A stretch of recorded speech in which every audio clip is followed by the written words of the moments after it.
Bienvenidos a Tiempo y Dinero, el canal donde exploramos cómo el dinero moldea nuestras vidas, nuestras decisiones y hasta nuestra historia.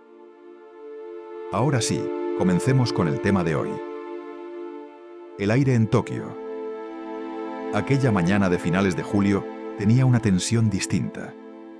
Los mercados respiraban con dificultad, como si algo invisible se preparara para romper el equilibrio. En los pasillos del Banco de Japón, los murmullos se volvían cada vez más serios. Una moneda, antes pensada como refugio, se convertía en arma. El dinero barato dejaba de fluir y el sistema global, dependiente de él, comenzaba a tambalearse. Durante años, el yen fue la piedra angular de una estrategia silenciosa, el carry trade. Miles de inversores pedían préstamos en yenes, aprovechando sus tipos de interés bajísimos. Invertían ese dinero en activos de mayor rentabilidad por todo el mundo. Así, la economía japonesa se transformaba, sin quererlo, en el banco del planeta. Este mecanismo, que parecía técnico y lejano, ocultaba una red de dependencias frágiles, sostenidas por la confianza y la fe en que nada cambiaría. El cambio, sin embargo. Por cierto, si te apasionan estos temas, aquí descubrirás documentales sobre cómo funciona el dinero, los secretos de los bancos y la economía global. Suscríbete y cada semana aprende conmigo a entender el sistema financiero. Después de esto, continuamos. Llegó como suele ocurrir con todo colapso. Despacio al principio, de repente después. Las primeras señales se percibieron en los gráficos, en las pantallas de los operadores. La volatilidad empezó a crecer sin explicación aparente. El yen subía muy rápido, aunque la economía japonesa no había cambiado. Muchos se preguntaban quién estaba comprando masivamente una divisa estancada durante décadas. La respuesta no tardó en llegar. Los grandes fondos deshacían sus posiciones, liquidando el carry trade del yen. Un río constante de dinero, que fluía desde Japón hacia el mundo, se transformó en un torrente en sentido contrario. Cada inversor, al cerrar sus posiciones, hacía que el yen subiera aún más. Esto provocaba pérdidas gigantescas en cadena. Mientras tanto, en Londres, Nueva York y Hong Kong, los analistas comenzaron a hablar de una nueva crisis financiera global. Algunos la comparaban con la de 2008. Otros decían que era peor, pues esta vez el epicentro no era un banco ni un mercado inmobiliario, sino la estructura misma del dinero global. ¿Podía un simple cambio en una moneda desestabilizar el sistema entero? El fenómeno no era nuevo. Décadas atrás, los mercados ya habían sido testigos del poder del yen. En los años 90, después del estallido de la burbuja japonesa, los bancos del país inundaron el mundo con más dinero en circulación.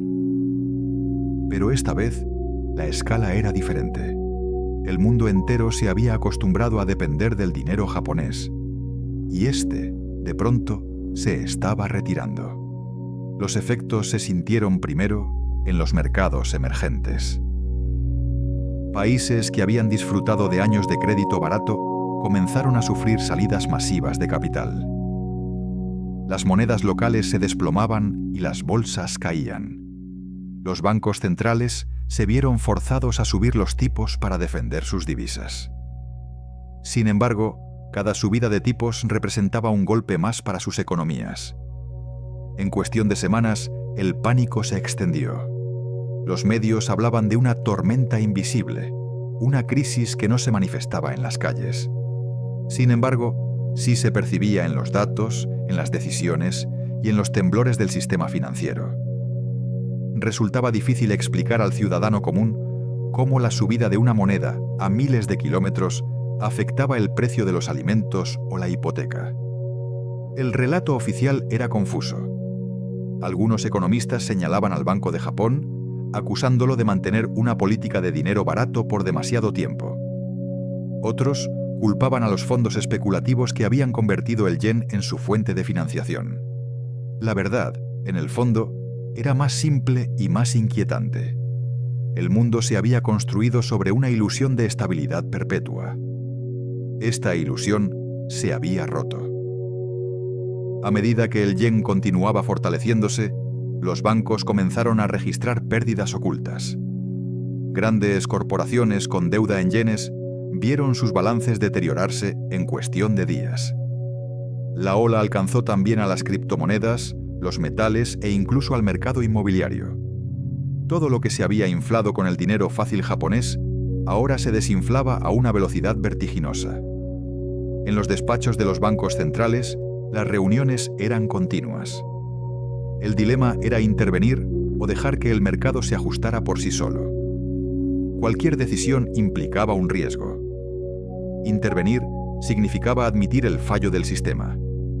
No hacerlo podía provocar un colapso mayor. Mientras tanto, el tema se volvió viral en las redes sociales.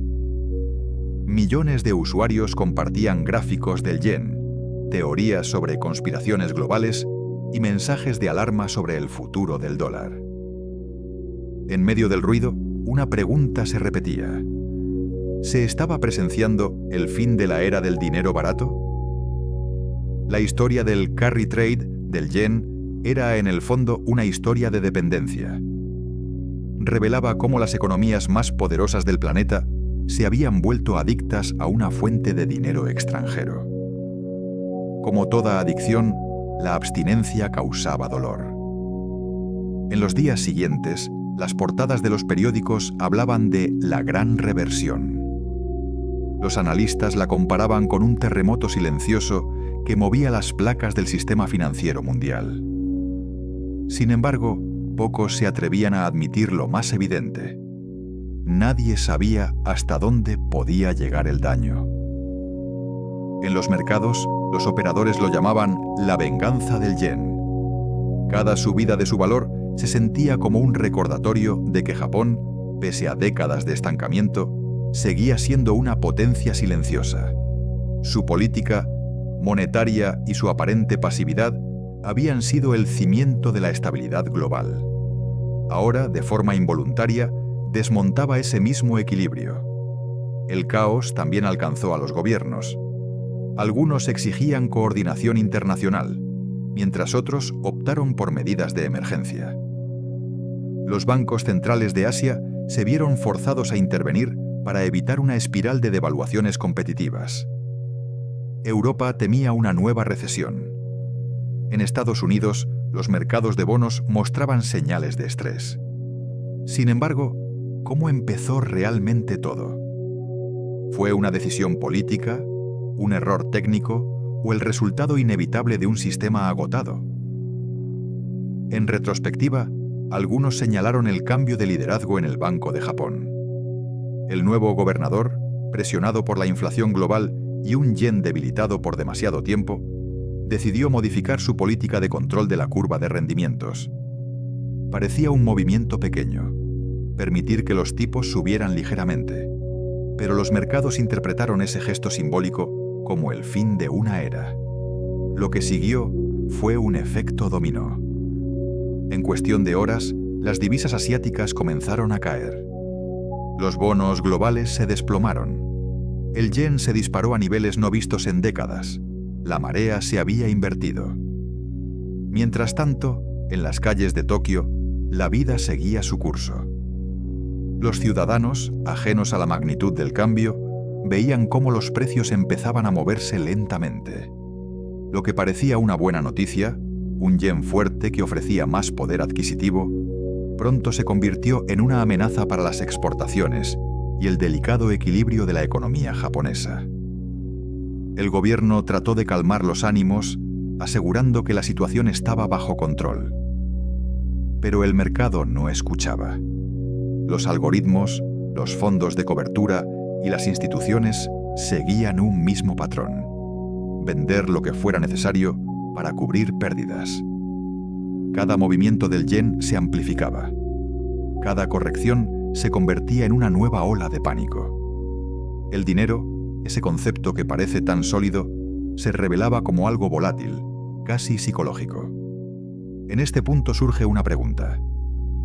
¿Qué mantiene unido al sistema financiero mundial si no es la confianza.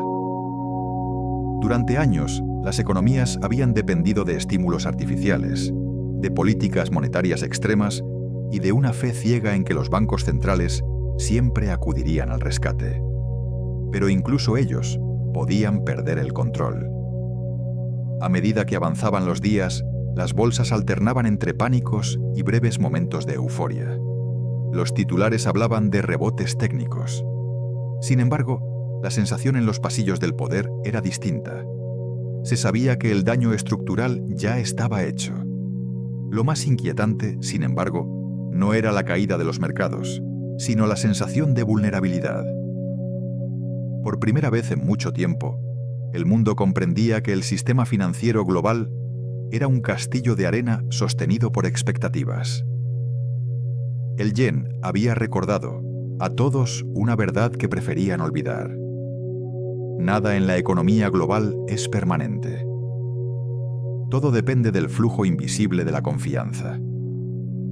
Esta confianza, una vez rota, tarda mucho en reconstruirse. Así, en el corazón de Tokio, mientras las luces de la ciudad seguían encendidas, el mundo financiero entraba en una nueva era. Una era donde el dinero barato ya no fluía sin límites. Las preguntas sobre el futuro del sistema global apenas comenzaban a formularse. En medio de esa incertidumbre surgió una paradoja.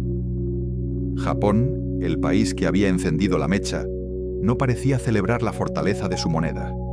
Las grandes corporaciones exportadoras, pilares de su economía, veían cómo sus beneficios se desvanecían al convertir ingresos extranjeros en yenes más caros. Los mercados se llenaron de titulares contradictorios. Algunos decían que Japón había recuperado su poder. Otros afirmaban que estaba cayendo en su propia trampa. ¿Podía un país ser víctima de su propio éxito monetario? El gobierno japonés convocó una reunión de emergencia. Ministros, asesores del Banco de Japón y líderes de las principales empresas se reunieron en una sala sin ventanas, lejos de los periodistas. La tensión era palpable. Cada uno tenía una versión distinta de lo que debía hacerse. Unos pedían intervenir en el mercado, otros pedían paciencia. Al final, la decisión fue la más difícil de todas: esperar. Fuera de esas paredes, los inversores globales no esperaban nada, actuaban. El yen seguía subiendo y con cada punto ganado, más posiciones se deshacían. En los parqués financieros, los rostros cansados de los operadores recordaban a los de crisis pasadas. El brillo de las pantallas azules se reflejaba en sus ojos, como si cada cifra fuese una advertencia. Nadie hablaba de beneficios, todos hablaban de pérdidas. Los bancos comenzaron a sufrir. Las entidades europeas con exposición a deuda asiática vieron caer sus balances. En América Latina, los gobiernos observaban cómo sus monedas se depreciaban en cuestión de días. El dinero huía hacia el yen, hacia los bonos japoneses, hacia lo que los inversores consideraban un refugio seguro. Sin embargo, ¿cómo puede ser refugio aquello que, al fortalecerse, destruye el equilibrio global?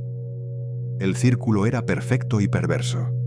Cuanto más subía el yen, más pánico generaba.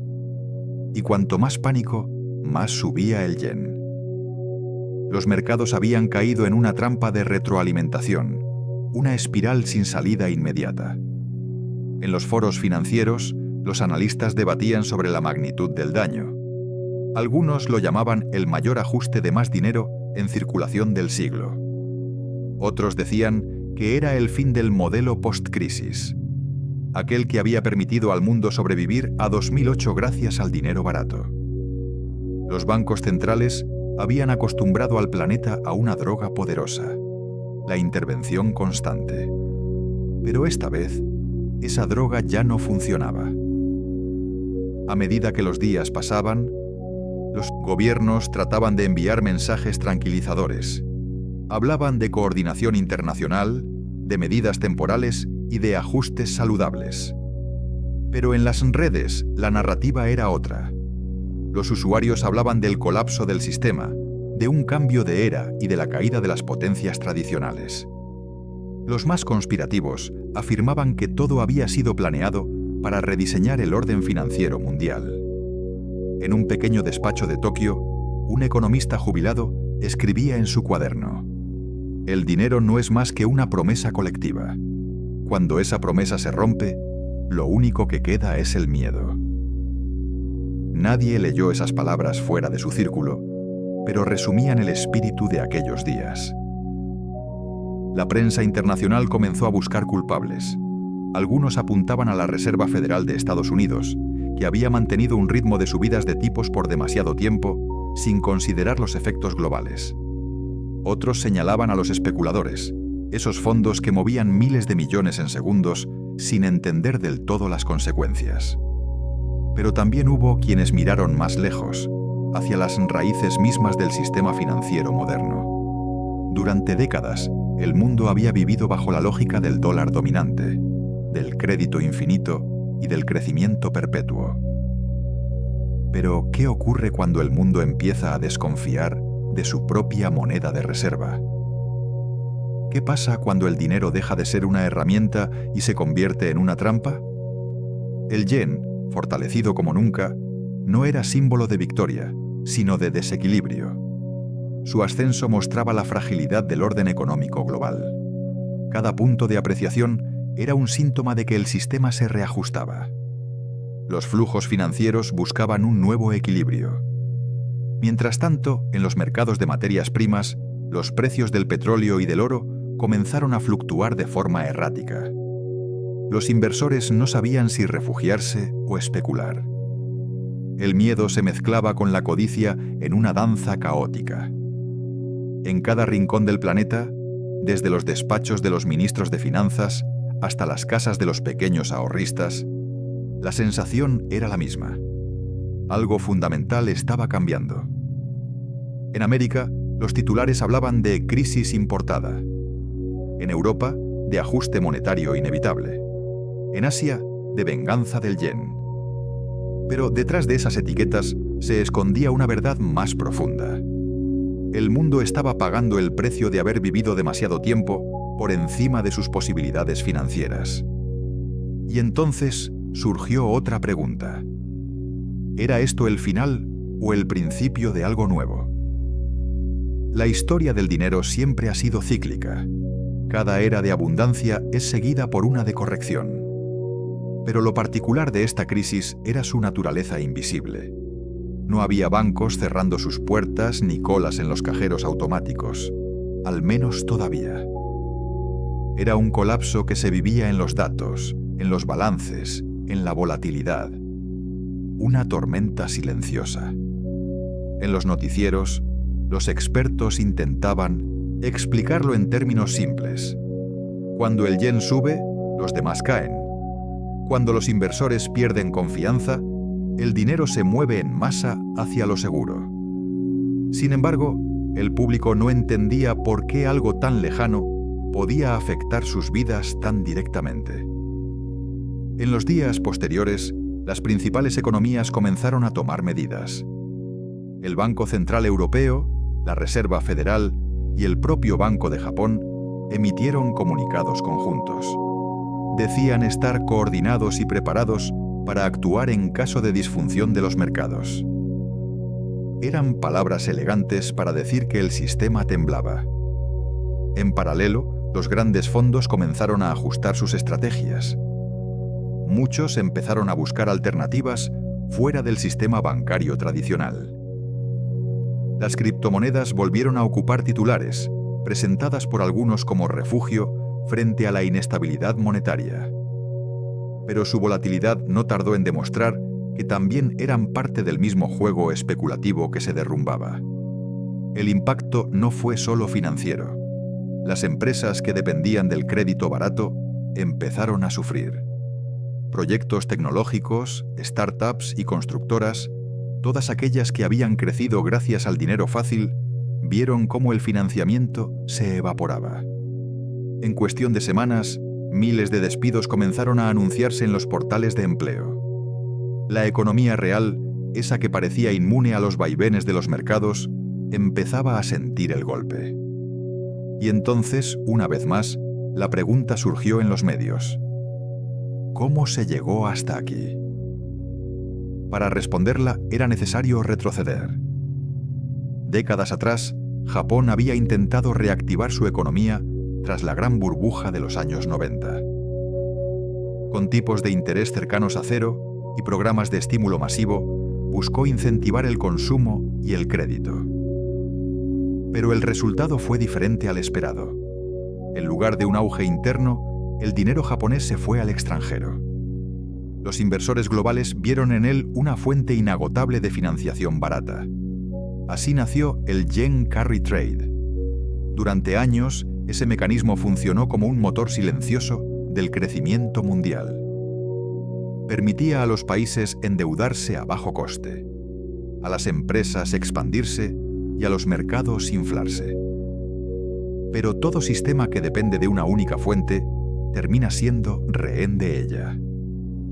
El colapso del carry trade no era un accidente, sino una consecuencia lógica. El dinero barato había distorsionado los precios, inflado activos y creado una ilusión de estabilidad. Cuando la realidad golpeó, lo hizo con fuerza. El mercado no estaba cayendo por un evento concreto, sino por el peso acumulado de sus excesos. Mientras los bancos centrales intentaban contener la tormenta, una generación entera de inversores jóvenes, que nunca había vivido una crisis global, aprendía la lección más dura. El dinero, cuando se mueve con miedo, no obedece a nadie.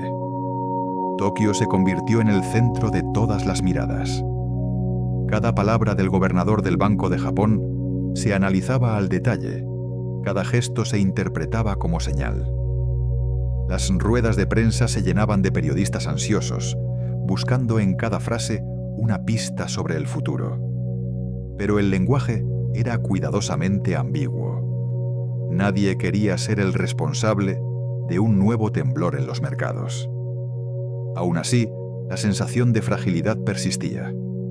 Los grandes bancos de inversión comenzaron a publicar informes con títulos inquietantes: el nuevo orden financiero, el fin del ciclo global, la era posterior al yen barato. Y detrás de esos títulos, la misma conclusión: el sistema financiero mundial había entrado en una fase de reajuste inevitable. Sin embargo, entre tanto pesimismo, algunos veían una oportunidad. Los economistas más optimistas hablaban de una purificación del mercado. Decían que, tras la corrección, surgiría una economía más sana, menos dependiente de la deuda y más equilibrada. Pero la historia rara vez se comporta de forma tan ordenada. A medida que el yen continuaba fortaleciéndose, los bancos centrales se veían atrapados. Si actuaban, reforzaban la idea de que el sistema no podía sostenerse sin ellos. Si no lo hacían, el mercado podía desintegrarse. Era el dilema de un mundo que había confiado demasiado tiempo en soluciones temporales. Y así, mientras las bolsas seguían en rojo y los inversores buscaban respuestas, el mundo comprendía una verdad que se había negado a aceptar durante años. La estabilidad no es la norma, sino la excepción. Esa certeza, tan incómoda como inevitable, marcaba el inicio de una nueva era económica. Una era en la que el yen, esa moneda silenciosa, se había convertido en el espejo de sus propias contradicciones. En los meses siguientes, el impacto del colapso del carry trade comenzó a filtrarse en la vida cotidiana de millones de personas. No se trataba de una crisis visible. No había colas frente a los bancos ni titulares que hablaran de quiebras masivas. Era algo más sutil y profundo. Los precios empezaron a subir sin causa aparente. Los créditos se hicieron más difíciles de conseguir. Y los gobiernos comenzaron a hablar de reajustes inevitables. La confianza, ese invisible motor de la economía, se debilitaba lentamente. Cada día que pasaba, el yen seguía marcando máximos frente al dólar y al euro. Los economistas intentaban explicarlo en los medios, pero sus palabras sonaban como un idioma ajeno para la mayoría de la gente. La fortaleza de una moneda en Asia podía alterar el precio del pan en América o la gasolina en Europa, una realidad difícil de comprender. La respuesta estaba en los vasos comunicantes del sistema global. Durante años, el dinero barato japonés había fluido hacia los mercados de todo el mundo, financiando inversiones, inflando activos y sosteniendo una aparente prosperidad. Pero al retirarse esa corriente, el nivel del agua descendía. Esto dejaba al descubierto todo lo que antes se ocultaba bajo su superficie. Deudas insostenibles, modelos de negocio inflados y una confianza ciega en la intervención constante de los bancos centrales. El yen había desnudado la verdad. El mundo se había acostumbrado a vivir de préstamos invisibles. En Nueva York, las grandes firmas de inversión comenzaron a reestructurar sus carteras. Lo que antes parecía una apuesta segura se convertía en un riesgo intolerable. Los algoritmos, programados para vender ante cualquier señal de pánico, amplificaban los movimientos. Cada caída provocaba otra. Cada rumor generaba una reacción en cadena. Las bolsas mundiales se movían al compás de una música caótica. Era una sinfonía de números que parecía tocar un destino inevitable. Pero mientras los mercados caían, en los despachos de los bancos centrales se gestaba una nueva estrategia. Nadie lo decía en voz alta, pero todos lo sabían. Estaban dispuestos a intervenir de nuevo, a abrir las compuertas de más dinero en circulación si era necesario. El problema era que, esta vez, el público ya no creía tanto en ellos. La fe en el poder ilimitado de las autoridades monetarias se había erosionado. ¿Qué ocurre cuando incluso el dinero deja de inspirar confianza? Los analistas más veteranos recordaban que cada ciclo financiero termina con el mismo error: pensar que esta vez sería diferente. Pero la historia, una y otra vez, demostraba lo contrario. En el fondo, las crisis no son más que recordatorios de las leyes que todos prefieren olvidar. No se puede crear riqueza infinita sobre deuda infinita. En Japón, la población observaba el fenómeno con una mezcla de orgullo y preocupación. Por un lado, el yen fuerte simbolizaba poder y estabilidad. Por otro, amenazaba la competitividad de las empresas nacionales. Las fábricas exportadoras, motor del milagro japonés del siglo pasado, comenzaban a registrar caídas en sus pedidos. Los directivos se reunían en silencio, preocupados por la pérdida de márgenes. Cada punto que ganaba el yen se traducía en pérdidas millonarias. Sin embargo, nadie podía hacer nada para detenerlo. En Europa, el impacto era diferente. Los bancos, ya debilitados por años de tipos bajos, se enfrentaban a un dilema. Por un lado, las subidas de tipos podían fortalecer sus márgenes. Por otro, el desplome de los activos en los que habían invertido sus reservas amenazaba con arrastrarlos. Se hablaba de una nueva crisis bancaria, aunque los gobiernos intentaban evitar el pánico con promesas de estabilidad. En América, la Reserva Federal comenzaba a notar los efectos secundarios de su propia política. Tras años de subidas de tipos, el crédito se había encarecido tanto que las empresas empezaban a frenar sus inversiones. El consumo, motor de la economía estadounidense, se debilitaba lentamente. Las cifras oficiales aún mostraban crecimiento, pero los analistas sabían que era una ilusión. Los indicadores adelantados hablaban de contracción, de recesión inminente. El sistema financiero mundial, interconectado y frágil, se había vuelto víctima de su propia complejidad.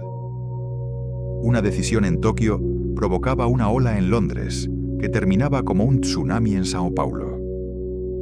En medio de ese caos, algunos economistas empezaron a hablar de un reinicio global. Decían que el mundo necesitaba rediseñar sus cimientos financieros, romper la dependencia del dinero barato y crear un modelo más equilibrado.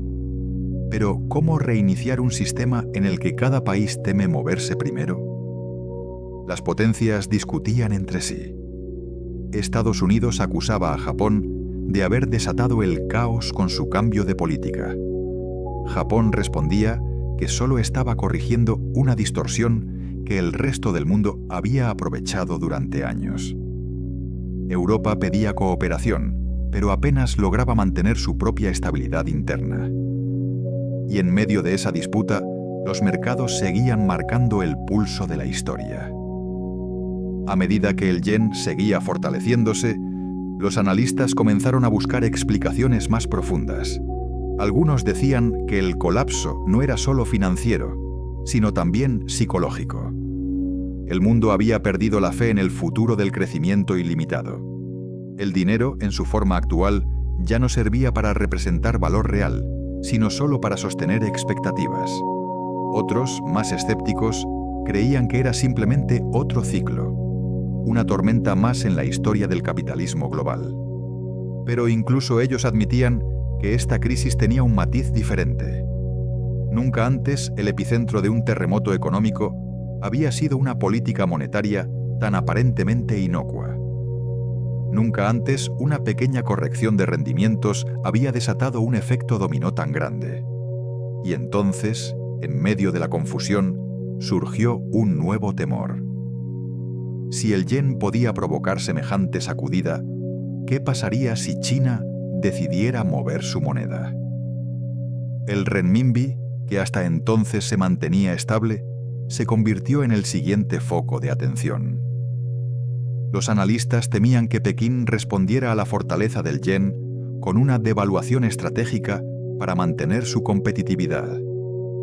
Un movimiento así podría desatar una guerra de divisas a escala global. Los mercados comenzaron a anticiparse. Los inversores vendían divisas emergentes y compraban oro. El metal precioso, olvidado durante años, volvió a ocupar los titulares. Su precio se disparó, reflejando el miedo colectivo a un colapso monetario. La historia parecía repetirse con un guión familiar, pero con actores nuevos. El escenario era global. El miedo, el mismo de siempre. En los círculos académicos, algunos hablaban del fin del capitalismo financiero. Otros lo veían como una transición inevitable hacia un nuevo modelo, donde la tecnología y las monedas digitales jugarían un papel central. Pero mientras los teóricos discutían, el ciudadano común solo veía que su dinero valía menos y que su vida se volvía más incierta. Los medios intentaban mantener la calma, pero las redes sociales amplificaban cada rumor. Una simple declaración de un funcionario bastaba para alterar los mercados. La economía se había convertido en un espectáculo en tiempo real, donde la información o la desinformación podía mover miles de millones en cuestión de minutos. En ese contexto, el Banco de Japón volvió a ser protagonista. Su gobernador, presionado por la caída de los mercados globales, apareció en rueda de prensa para anunciar una intervención discreta. No sería masiva, dijo, solo un ajuste técnico. Pero los mercados interpretaron sus palabras como una señal de que el dinero barato podría regresar. Y entonces el ciclo se repitió. Los operadores comenzaron a apostar de nuevo contra el yen, convencidos de que el Banco Central no permitiría que su moneda siguiera apreciándose. Los flujos de capital empezaron a moverse otra vez hacia los activos de riesgo. Los índices bursátiles repuntaron. La ilusión regresaba.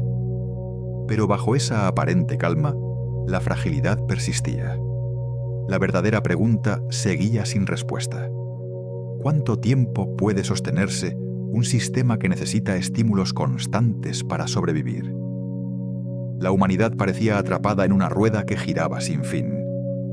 Periodos de expansión eran seguidos por crisis, promesas de reformas que nunca llegaban y una dependencia creciente del dinero como bálsamo universal.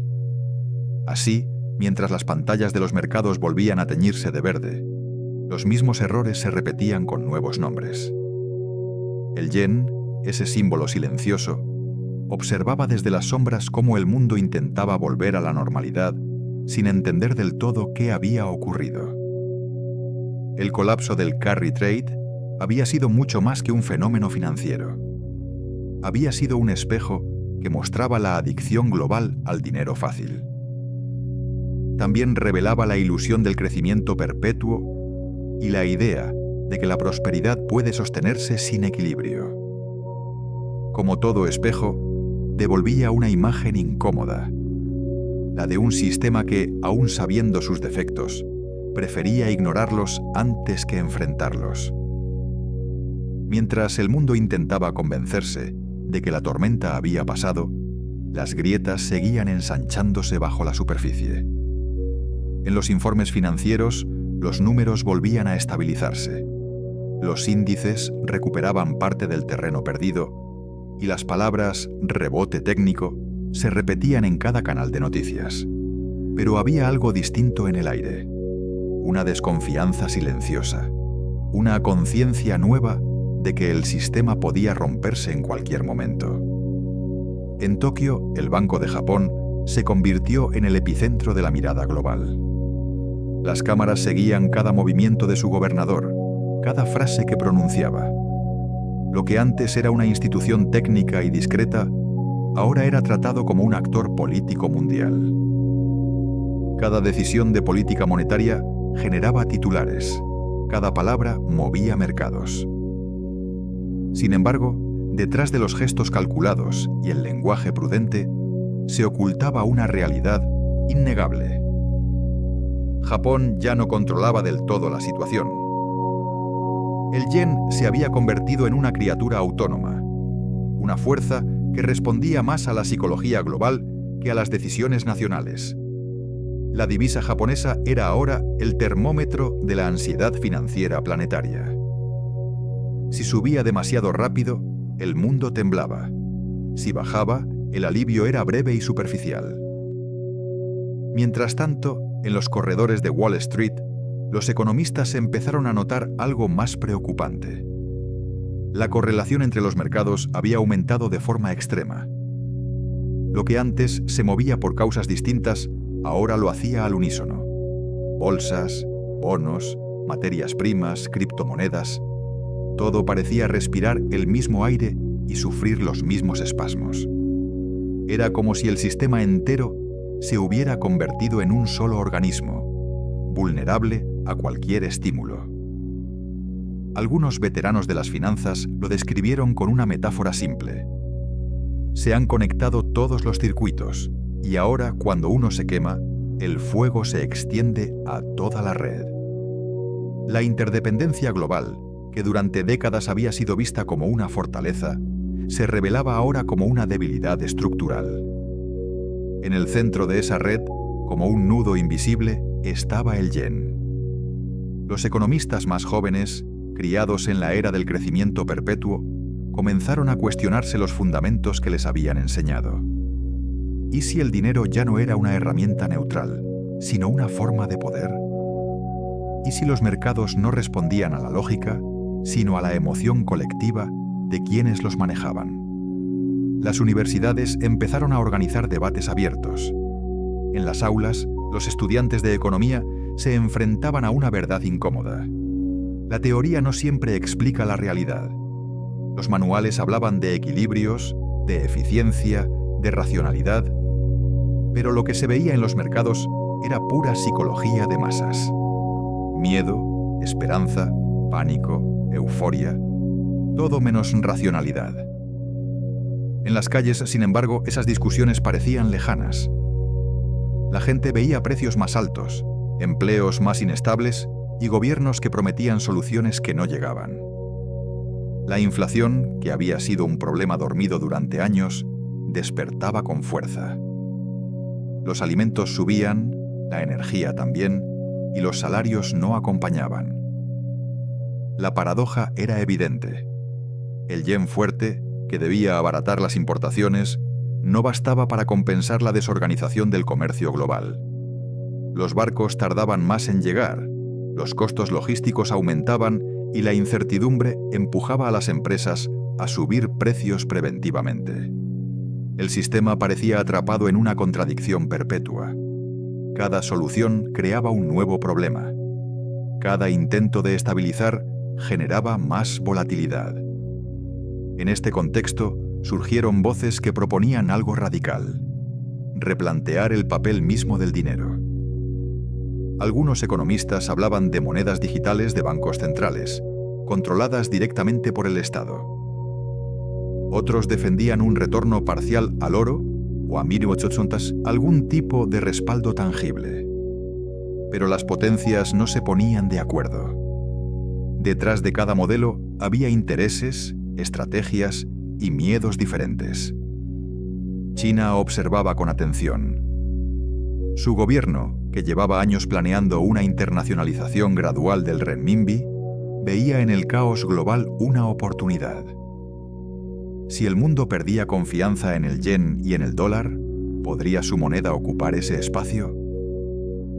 Las autoridades chinas comenzaron a mover sus fichas con precisión milimétrica. Firmaron acuerdos bilaterales para comerciar sin dólares, promovieron su sistema de pagos alternativo y fortalecieron sus reservas de oro. Pero cada uno de esos movimientos encendía nuevas alarmas en Occidente. La posibilidad de un nuevo orden monetario ya no parecía una teoría lejana. ¿Y si lo que estaba en juego no era solo una crisis económica, sino el fin de una era? Los medios empezaron a recoger esa idea. Documentales, reportajes y debates televisivos analizaban si el dominio financiero occidental estaba llegando a su límite. Las audiencias crecían. La gente quería entender, aunque nadie tenía una respuesta definitiva. Entretanto, las grandes corporaciones tecnológicas también entraron en el juego. Algunas empezaron a emitir sus propias monedas digitales, prometiendo independencia de los bancos centrales. Otras ofrecían plataformas de intercambio descentralizadas, donde el dinero podía moverse sin intermediarios. Lo que para unos era innovación, para los gobiernos era una amenaza. En cuestión de meses, la discusión dejó de ser sobre el yen y pasó a ser sobre el poder. ¿Quién controla el valor del dinero? ¿Los bancos, los gobiernos o la tecnología? Pero mientras las élites debatían el futuro, el presente seguía deteriorándose. Los pequeños negocios sufrían, los jóvenes emigraban buscando oportunidades y los ciudadanos de a pie empezaban a sentir una desconfianza generalizada hacia todo lo que representara autoridad económica. Esa desconfianza se reflejaba en las elecciones, en los movimientos sociales y en las nuevas corrientes de pensamiento que reclamaban un modelo distinto. Se hablaba de decrecimiento, de sostenibilidad y de redefinir el progreso. Pero en el fondo, lo que la gente pedía era algo más simple: estabilidad. El mundo había aprendido que la abundancia financiera sin base real era una ilusión, pero aún no sabía cómo vivir sin ella. Mientras tanto, el yen comenzó lentamente a perder fuerza. Lo que había subido con violencia empezaba a retroceder con cansancio. No porque el sistema se hubiera arreglado, sino porque los inversores, agotados del miedo, buscaban nuevos lugares donde colocar su dinero. El ciclo volvía a girar. Los titulares hablaban de recuperación, de nueva normalidad, de estabilización.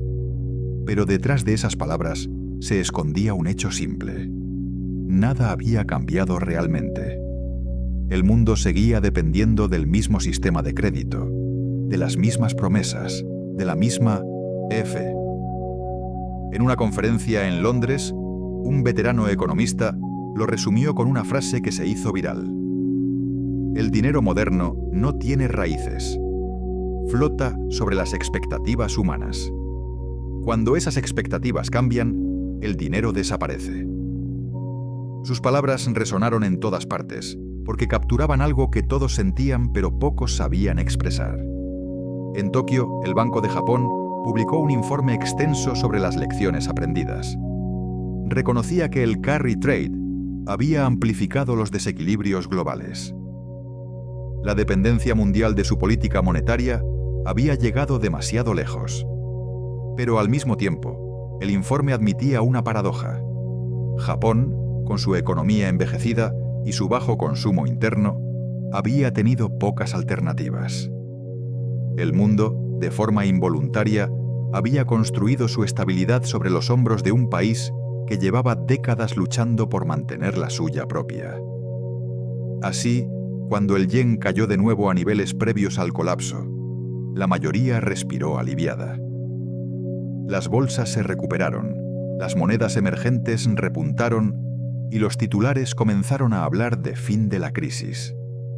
Pero en las sombras, los mismos mecanismos que habían provocado el desastre volvían a activarse. Los fondos de inversión retomaban sus préstamos en yenes, los bancos centrales prometían cooperación y los gobiernos celebraban un regreso a la calma que sabían temporal. Porque, en el fondo, todos comprendían que el sistema no había sido reparado, solo había sido pospuesto. En esa pausa aparente, el mundo volvió a la rutina, como si nada hubiera pasado. Pero algo sí había cambiado, algo intangible. La sensación de que el dinero, ese símbolo de seguridad y progreso, podía convertirse en el origen mismo del miedo. Una sensación que, aunque se disolviera con el tiempo, quedaría grabada en la memoria de una generación. Esta descubrió que el equilibrio global dependía de decisiones tomadas en salas cerradas, a miles de kilómetros de distancia, por personas que ni siquiera conocían sus nombres. Y entonces, una última pregunta quedó flotando en el aire, sin respuesta definitiva. ¿Cuánto tiempo más puede sostenerse un mundo que depende de la fe en algo tan volátil como el valor del dinero? Las semanas se transformaron en meses. El eco de la crisis fue apagándose poco a poco, como una ola que deja tras de sí la arena revuelta, pero vuelve a mezclarse con el mar. Los mercados, acostumbrados a olvidar rápido, parecían recuperar la confianza. Las portadas que antes hablaban de colapso, ahora mostraban optimismo. Sin embargo, bajo la superficie, la realidad era más incierta de lo que se quería admitir. Japón había aprendido una lección dolorosa. Su experimento monetario, pensado para mantener la estabilidad interna, había revelado las fracturas del sistema financiero global. El Banco de Japón se movía con cautela, temiendo que cualquier palabra mal interpretada pudiera provocar otro terremoto. Las reuniones del OPCMO, Comité de Política Monetaria, eran vigiladas por millones de ojos en todo el mundo. Cada pequeño ajuste, cada matiz, podía cambiar el destino de mercados enteros. Pero algo había cambiado también en la percepción pública. El ciudadano medio, que antes ignoraba los movimientos de las divisas, comenzó a interesarse por ellos. Las redes se llenaron de explicaciones simples, de teorías y de videos que intentaban traducir un fenómeno invisible a un lenguaje cotidiano.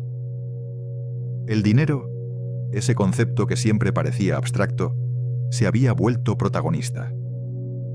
Las preguntas seguían surgiendo, aunque ya no con el mismo tono de alarma, sino con una mezcla de curiosidad y resignación. ¿Podía volver a pasar algo así? ¿Era posible que el mundo entero dependiera de una sola decisión tomada en Tokio? ¿Había alguna alternativa real al sistema actual? Mientras tanto, los gobiernos se afanaban en dar la impresión de control. Nuevas normativas financieras, discursos sobre la resiliencia del sistema y promesas de transparencia llenaban las declaraciones oficiales. Pero los más atentos sabían que todo era una ilusión de orden. La economía global seguía moviéndose sobre el mismo terreno inestable de siempre: deuda, confianza y esperanza. En el fondo, lo que había cambiado no eran las cifras, sino la conciencia. La gente había comprendido que la estabilidad era frágil, que el dinero no era más que una red de acuerdos compartidos. Una vez que esa idea se instala, es imposible volver a mirar al mundo igual. En los meses siguientes se desarrollaron nuevos intentos de redefinir el sistema financiero. Algunos países propusieron crear mecanismos para limitar la especulación con monedas. Otros, en cambio, defendían la libertad absoluta del mercado, argumentando que cualquier control mataría la innovación. La disputa se extendió desde los foros económicos hasta los parlamentos. Y en medio de esas discusiones, un nuevo actor entró en escena: la inteligencia artificial. Las grandes instituciones financieras empezaron a usar algoritmos avanzados para anticipar movimientos de mercado, medir riesgos y predecir crisis. Lo que antes dependía de la intuición humana, ahora se basaba en cálculos automatizados. Pero esa eficiencia traía consigo una nueva amenaza. El sistema se volvía aún más interconectado, más veloz y más propenso a errores en cadena. Una pequeña desviación en un modelo podía desencadenar reacciones en cuestión de segundos. Los operadores humanos apenas tenían tiempo para comprender qué estaba ocurriendo antes de que los mercados ya hubieran colapsado o repuntado. El dinero se había vuelto autónomo. Los analistas lo sabían, pero nadie se atrevía a decirlo abiertamente. La velocidad del sistema había superado la capacidad humana de controlarlo. El yen, el dólar, el euro, todas las monedas se movían al ritmo de una inteligencia que no dormía, que no temía y que no comprendía el impacto social de sus decisiones. Y entonces, una mañana de marzo, ocurrió algo inesperado. Una serie de movimientos anómalos en los mercados asiáticos provocó una subida repentina del yen, sin causa aparente. En cuestión de minutos, las pantallas comenzaron a teñirse de rojo. Los fondos de cobertura, desconcertados, trataron de identificar la fuente del movimiento. No había noticias, no había anuncios, solo un patrón que se repetía, como un pulso digital que nadie entendía. Las autoridades intervinieron, frenaron las operaciones y ordenaron una investigación. Lo que descubrieron fue inquietante. Un conjunto de algoritmos había comenzado a interactuar entre sí, retroalimentando compras y ventas automáticas sin intervención humana. Fue un accidente digital, una especie de eco financiero provocado por los propios sistemas creados para evitar el caos. La prensa lo llamó el Día del Espejismo. Durante unas horas, el mundo creyó estar viviendo otra crisis, pero todo había sido una ilusión generada por el propio sistema. Una simulación sin intención, pero con consecuencias reales. Los mercados se recuperaron, pero el miedo quedó instalado. Si el dinero ya podía moverse sin humanos, ¿cuánto faltaba para que las crisis se desataran sin causa alguna? El suceso aceleró un debate global sobre los límites de la automatización. Algunos reclamaban más supervisión humana, otros insistían en que la tecnología era inevitable. Pero una idea comenzó a tomar fuerza. El sistema financiero global se había vuelto tan complejo que ya nadie podía controlarlo del todo. En Tokio, los responsables del Banco de Japón discutían el incidente en privado. Sabían que lo ocurrido era una advertencia. La línea entre el orden y el caos se había vuelto demasiado delgada. En esa frontera invisible, cualquier pequeño error podía volver a encender la chispa. Mientras tanto, las sociedades comenzaban a cambiar su relación con el dinero. Las nuevas generaciones, desconfiadas de los bancos y las monedas tradicionales, adoptaban criptomonedas y plataformas descentralizadas. Querían un sistema sin intermediarios, sin decisiones ocultas y sin dependencias externas. Pero lo que muchos no comprendían era que incluso esos sistemas libres seguían dependiendo de la misma fe colectiva. Si la gente dejaba de creer en ellos, su valor desaparecía tan rápido como había surgido. El dinero, en cualquiera de sus formas, seguía siendo una historia compartida. Una ficción útil, pero ficción al fin y al cabo. Y esa verdad, tan antigua como incómoda, volvía a hacerse visible en cada nueva crisis. Con el paso de los meses, la tensión internacional volvió a crecer. Algunos países comenzaron a acumular oro, temiendo una nueva guerra de divisas. Otros aceleraron sus proyectos de monedas digitales nacionales. El mundo entraba en una carrera silenciosa por el control del futuro monetario. El yen, aunque ya no era el protagonista directo, seguía siendo el símbolo del cambio. Había dejado una huella profunda, un recordatorio de lo fácil que es perder el equilibrio cuando todo el sistema depende de una sola variable. Los académicos comenzaron a comparar la crisis con otros momentos de la historia. La caída del patrón oro, la crisis del petróleo, el colapso de 2008. Pero todos coincidían en algo. Esta vez, el golpe había sido más sutil. No había ruinas visibles, sino un cambio psicológico colectivo. El mundo había entendido que la seguridad económica absoluta no existe. Y en esa comprensión, quizás, se escondía una pequeña oportunidad. Una invitación a repensar las prioridades, a reconstruir un modelo menos frágil, menos basado en la deuda y más en la producción real. Sin embargo, la naturaleza humana tiende a olvidar. Con el tiempo, las lecciones se diluyen, los errores se repiten y la historia vuelve a girar en círculos. Así, cuando los mercados volvieron a marcar récords, cuando las monedas recuperaron su brillo y los inversores hablaban de una nueva era de prosperidad, pocos recordaban el pánico de aquel verano en que el yen había desafiado al mundo. Pocos recordaban las noches en las que los operadores temían mirar las pantallas, o las reuniones secretas en las que los gobiernos trataban de evitar el derrumbe. La memoria económica es corta. El deseo de creer en el crecimiento eterno, infinito. Pero bajo esa aparente normalidad, la pregunta seguía ahí, latente, esperando su momento para resurgir. ¿Cuánto puede resistir un sistema que necesita olvidar sus propias lecciones para seguir funcionando?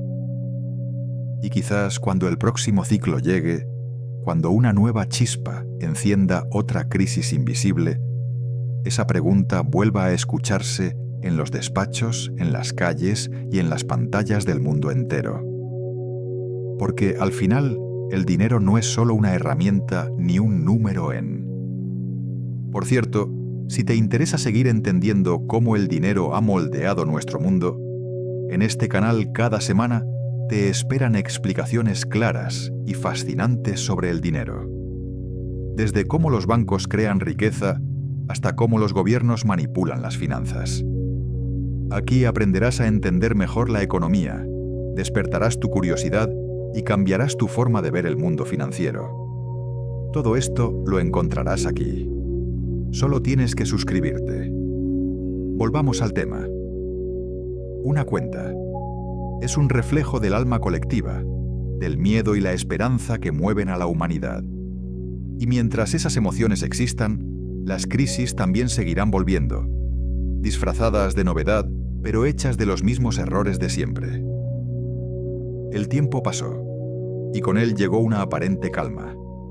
Los informes de los bancos centrales hablaban de recuperación sostenida. Los gobiernos celebraban datos positivos de crecimiento y las bolsas alcanzaban niveles récord. Sin embargo, en los rincones donde se analiza lo invisible, donde las cifras se interpretan como advertencias y no como triunfos, algunos veían señales inquietantes. El dinero barato había regresado disfrazado de prudencia. Los bancos, que en teoría habían aprendido la lección, volvían a ofrecer crédito fácil.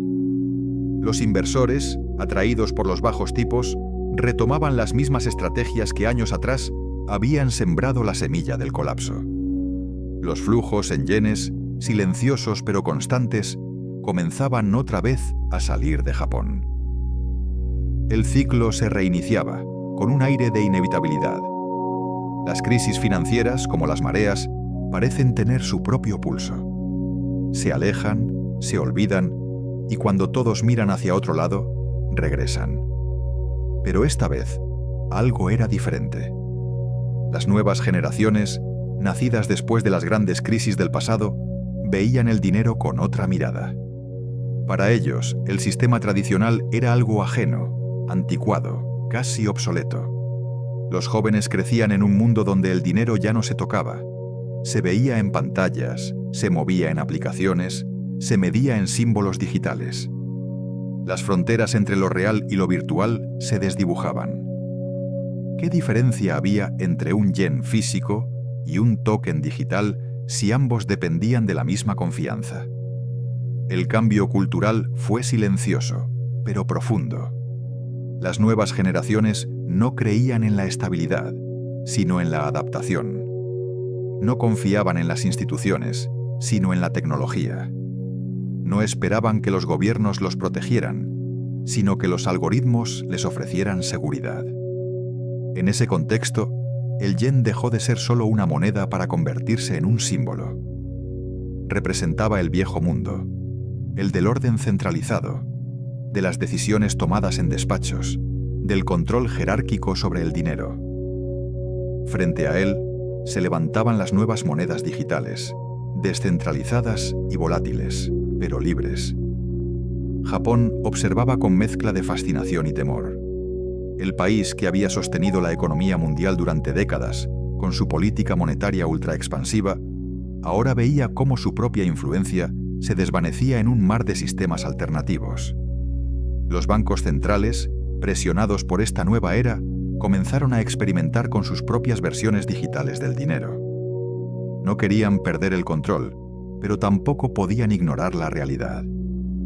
La competencia por el futuro monetario se intensificaba. Mientras tanto, los inversores institucionales, más prudentes que en el pasado, se movían entre dos mundos: el de la estabilidad de las monedas tradicionales y el de la promesa de libertad de las nuevas finanzas digitales. Esa tensión creaba un equilibrio inestable, como una cuerda floja que todos cruzaban mirando hacia abajo. Los economistas empezaron a hablar de un nuevo término: la era del dinero líquido. No líquido en el sentido de efectivo, sino líquido en su forma más abstracta. Un dinero que fluye, que cambia de soporte, que se adapta a cada necesidad y que por ello resulta casi imposible de regular. En los foros internacionales, los líderes discutían sobre el futuro del sistema. Algunos defendían una vuelta a las raíces, a un modelo más austero y controlado. Otros insistían en que el cambio era inevitable, que el futuro sería híbrido. Mitad control estatal, mitad libertad digital. En medio de ese debate, una nueva pregunta comenzó a flotar. ¿Puede el dinero tener identidad, propósito o moral? Durante siglos se había enseñado que el dinero era neutro, una herramienta sin conciencia. Pero ahora, con algoritmos que lo dirigían y con códigos que lo definían, empezaba a parecer todo menos neutro. Detrás de cada transacción había intenciones, sesgos y objetivos. El dinero se había vuelto un lenguaje, y quien lo controlara tendría el poder de escribir el futuro. En Tokio, los analistas del Banco de Japón veían cómo el sistema que habían ayudado a construir se transformaba frente a sus ojos. Algunos sentían orgullo por haber sido parte del cambio, otros nostalgia por la pérdida del orden antiguo. Pero todos sabían que lo ocurrido con el yen no había sido solo una crisis monetaria. Había sido una transición civilizatoria. El mundo había descubierto, por las malas, que el dinero no era eterno. Cada sistema financiero tiene su fecha de caducidad, y cuando esa fecha llega, la historia no se detiene a lamentarlo. Los efectos del colapso del carry trade seguían apareciendo en rincones insospechados. En los países emergentes, las deudas acumuladas durante años con préstamos en yenes aún pesaban. Muchas naciones se vieron forzadas a renegociar sus compromisos. Algunos gobiernos, debilitados por la inflación, se enfrentaban a protestas sociales. En América Latina, en África y en el sudeste asiático, el discurso era el mismo. El sistema global no estaba diseñado para ellos, sino para quienes lo manejaban desde arriba. El resentimiento contra las instituciones financieras internacionales crecía, y con él, la idea de crear alternativas regionales. Las economías más pequeñas comenzaron a formar alianzas para protegerse de los flujos especulativos. Monedas compartidas, fondos conjuntos, acuerdos bilaterales. No se trataba de desafiar el orden mundial, sino de sobrevivir a él. Mientras tanto, las potencias tradicionales lidiaban con sus propios dilemas. Estados Unidos veía cómo su hegemonía monetaria se erosionaba lentamente. Europa, fragmentada y endeudada, luchaba por mantener su unión económica. Japón, el epicentro de la tormenta original, se replegaba sobre sí mismo, intentando reconstruir la confianza en su modelo. Sin embargo, algo curioso comenzó a suceder. A medida que el mundo se diversificaba, el miedo empezó a diluirse. Los países que antes dependían de los grandes centros financieros, ahora encontraban margen para actuar por su cuenta. Las monedas regionales ganaban terreno, y los acuerdos locales reemplazaban lentamente la dependencia del dólar y del yen. Era un cambio lento, casi imperceptible, pero constante. Una descentralización silenciosa. Los historiadores del futuro, al mirar hacia atrás, describirían ese periodo como el comienzo del desmantelamiento del orden monetario global que había dominado el siglo XX. No fue una revolución abrupta, sino una erosión paciente. Y aunque los mercados continuaban funcionando, aunque las pantallas seguían mostrando cifras y los bancos publicaban sus balances, la esencia del dinero se estaba transformando.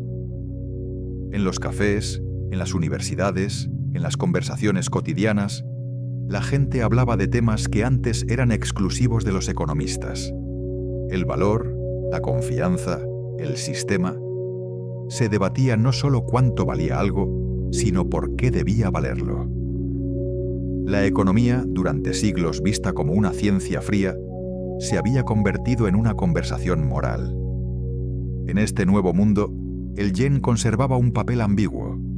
Había sido verdugo y víctima, símbolo de poder y de fragilidad. En él se resumía toda la contradicción del sistema, la búsqueda de estabilidad a través del desequilibrio. Los más jóvenes, que conocían la historia por documentales y no por experiencia, lo veían casi como una leyenda. El verano del yen, lo llamaban. Fue un momento en el que una moneda silenciosa había puesto de rodillas al mundo.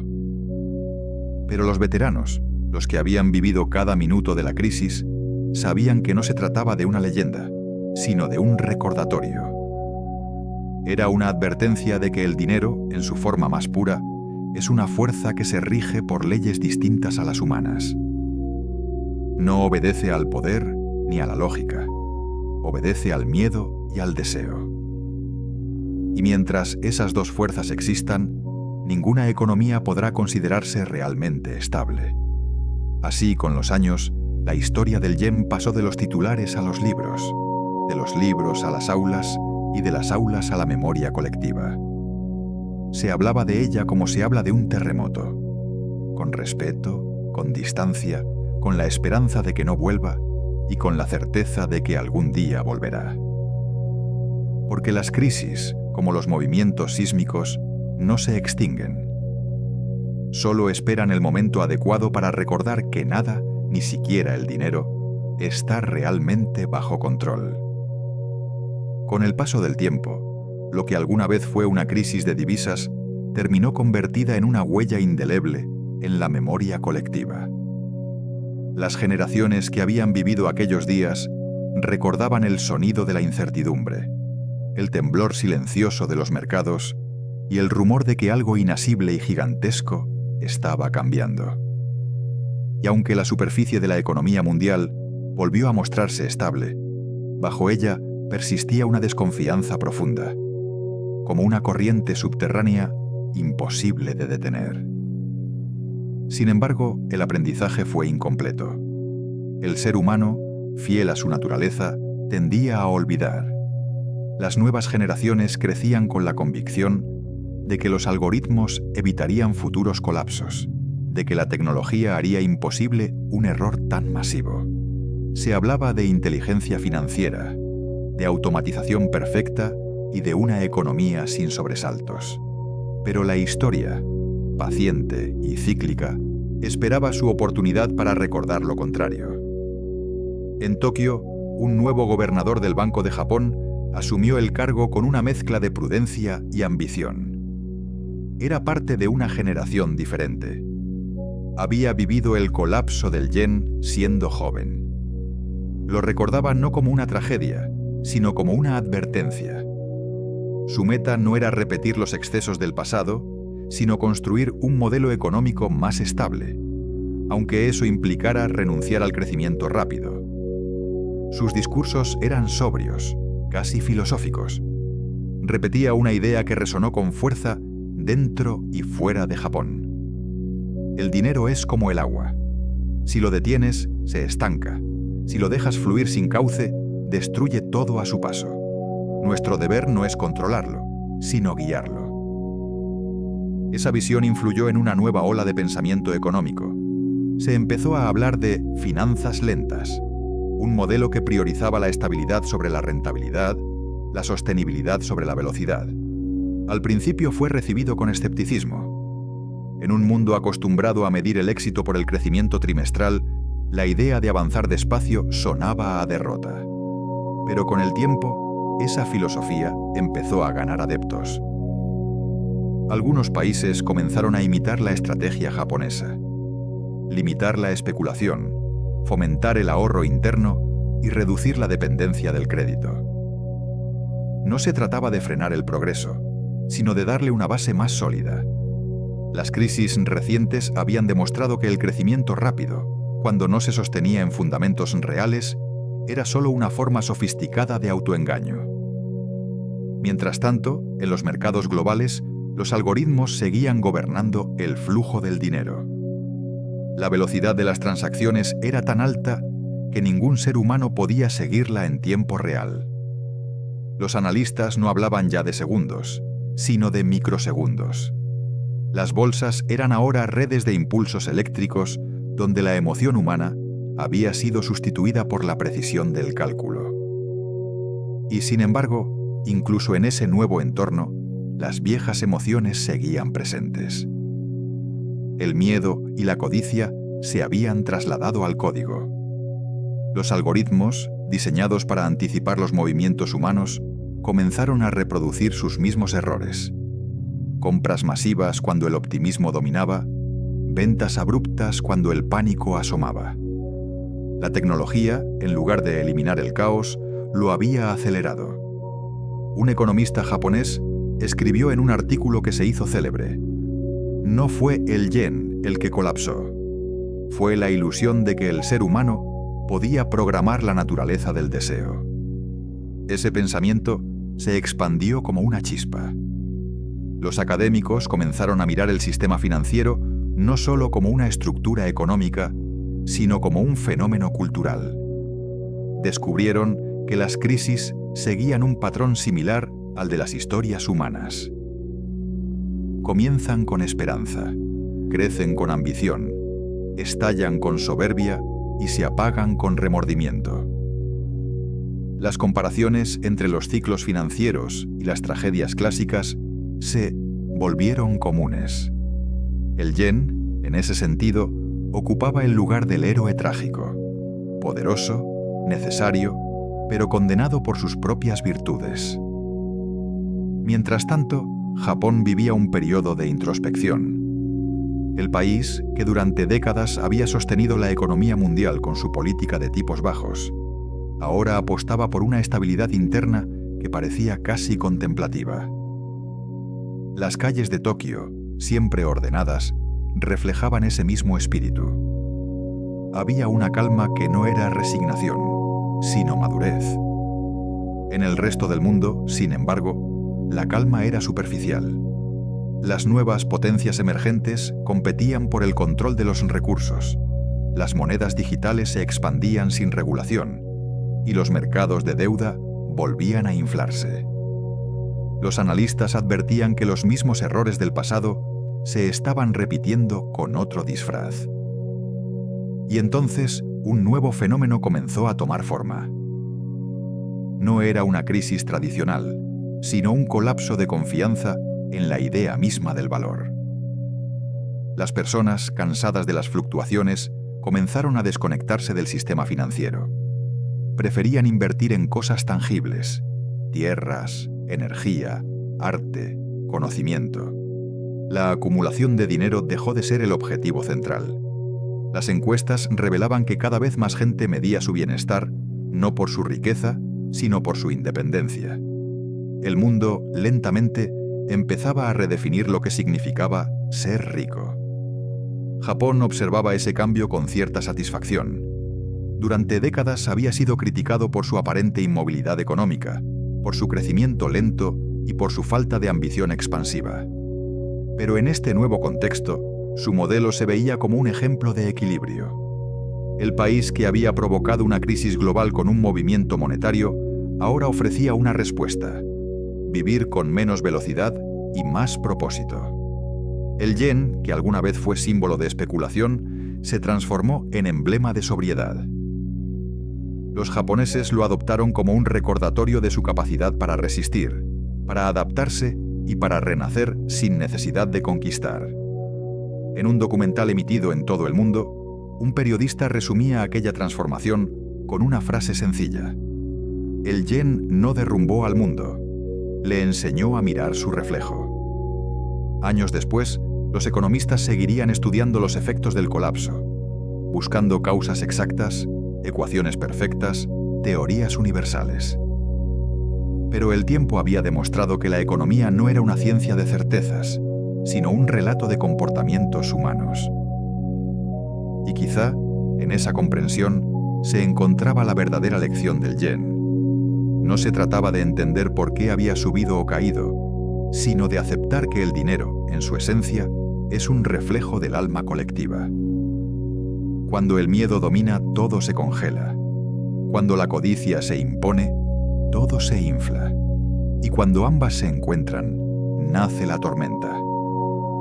El yen había sido testigo de todas ellas. Años más tarde, los economistas volverían a revisar los datos, los gráficos y las fechas de aquel colapso. Encontraría patrones, teorías, posibles explicaciones. Pero ninguno de esos estudios podría capturar del todo lo que significó ese momento. Porque lo que realmente había colapsado no fue una moneda ni un mercado. Fue la fe ciega en que el dinero podía controlarlo todo. Y quizá, al perder esa fe, el mundo se acercó un poco más a entender su verdadera naturaleza. Con el paso de los años, lo que alguna vez fue una crisis de divisas terminó convertida en una huella indeleble en la memoria colectiva. Las generaciones que habían vivido aquellos días recordaban el sonido de la incertidumbre, el temblor silencioso de los mercados y el rumor de que algo inasible y gigantesco estaba cambiando. Y aunque la superficie de la economía mundial volvió a mostrarse estable, bajo ella persistía una desconfianza profunda, como una corriente subterránea imposible de detener. El yen, símbolo de aquel episodio, sobrevivía como una sombra silenciosa. Su valor fluctuaba, su influencia disminuía, pero su historia seguía siendo citada como advertencia.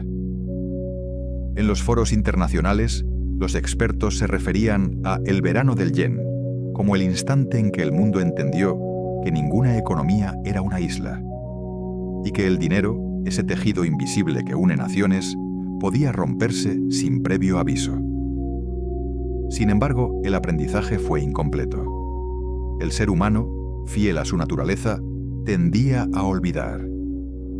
Las nuevas generaciones crecían con la convicción de que los algoritmos evitarían futuros colapsos, de que la tecnología haría imposible un error tan masivo. Se hablaba de inteligencia financiera, de automatización perfecta y de una economía sin sobresaltos. Pero la historia, paciente y cíclica, esperaba su oportunidad para recordar lo contrario. En Tokio, un nuevo gobernador del Banco de Japón asumió el cargo con una mezcla de prudencia y ambición. Era parte de una generación diferente.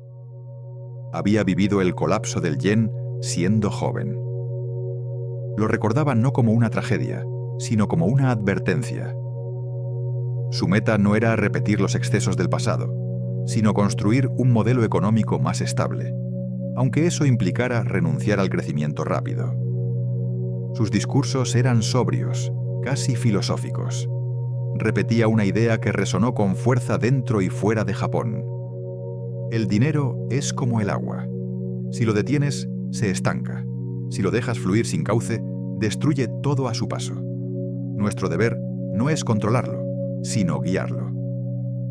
Esa visión influyó en una nueva ola de pensamiento económico. Se empezó a hablar de finanzas lentas, un modelo que priorizaba la estabilidad sobre la rentabilidad, la sostenibilidad sobre la velocidad. Al principio fue recibido con escepticismo. En un mundo acostumbrado a medir el éxito por el crecimiento trimestral, la idea de avanzar despacio sonaba a derrota. Pero con el tiempo, esa filosofía empezó a ganar adeptos. Algunos países comenzaron a imitar la estrategia japonesa, limitar la especulación, fomentar el ahorro interno y reducir la dependencia del crédito. No se trataba de frenar el progreso, sino de darle una base más sólida. Las crisis recientes habían demostrado que el crecimiento rápido, cuando no se sostenía en fundamentos reales, era solo una forma sofisticada de autoengaño. Mientras tanto, en los mercados globales, los algoritmos seguían gobernando el flujo del dinero. La velocidad de las transacciones era tan alta que ningún ser humano podía seguirla en tiempo real. Los analistas no hablaban ya de segundos, sino de microsegundos. Las bolsas eran ahora redes de impulsos eléctricos donde la emoción humana había sido sustituida por la precisión del cálculo. Y sin embargo, incluso en ese nuevo entorno, las viejas emociones seguían presentes. El miedo y la codicia se habían trasladado al código. Los algoritmos, diseñados para anticipar los movimientos humanos, comenzaron a reproducir sus mismos errores. Compras masivas cuando el optimismo dominaba. Ventas abruptas cuando el pánico asomaba. La tecnología, en lugar de eliminar el caos, lo había acelerado. Un economista japonés escribió en un artículo que se hizo célebre: no fue el yen el que colapsó. Fue la ilusión de que el ser humano podía programar la naturaleza del deseo. Ese pensamiento se expandió como una chispa. Los académicos comenzaron a mirar el sistema financiero no solo como una estructura económica, sino como un fenómeno cultural. Descubrieron que las crisis seguían un patrón similar al de las historias humanas. Comienzan con esperanza, crecen con ambición, estallan con soberbia y se apagan con remordimiento. Las comparaciones entre los ciclos financieros y las tragedias clásicas se volvieron comunes. El yen, en ese sentido, ocupaba el lugar del héroe trágico, poderoso, necesario, pero condenado por sus propias virtudes. Mientras tanto, Japón vivía un periodo de introspección. El país, que durante décadas había sostenido la economía mundial con su política de tipos bajos, ahora apostaba por una estabilidad interna que parecía casi contemplativa. Las calles de Tokio, siempre ordenadas, reflejaban ese mismo espíritu. Había una calma, que no era resignación, sino madurez. En el resto del mundo, sin embargo, la calma era superficial. Las nuevas potencias emergentes competían por el control de los recursos, las monedas digitales se expandían sin regulación, y los mercados de deuda volvían a inflarse. Los analistas advertían que los mismos errores del pasado se estaban repitiendo con otro disfraz. Y entonces un nuevo fenómeno comenzó a tomar forma. No era una crisis tradicional, sino un colapso de confianza en la idea misma del valor. Las personas, cansadas de las fluctuaciones, comenzaron a desconectarse del sistema financiero. Preferían invertir en cosas tangibles: tierras, energía, arte, conocimiento. La acumulación de dinero dejó de ser el objetivo central. Las encuestas revelaban que cada vez más gente medía su bienestar no por su riqueza, sino por su independencia. El mundo, lentamente, empezaba a redefinir lo que significaba ser rico. Japón observaba ese cambio con cierta satisfacción. Durante décadas había sido criticado por su aparente inmovilidad económica, por su crecimiento lento y por su falta de ambición expansiva. Pero en este nuevo contexto, su modelo se veía como un ejemplo de equilibrio. El país que había provocado una crisis global con un movimiento monetario ahora ofrecía una respuesta: vivir con menos velocidad y más propósito. El yen, que alguna vez fue símbolo de especulación, se transformó en emblema de sobriedad.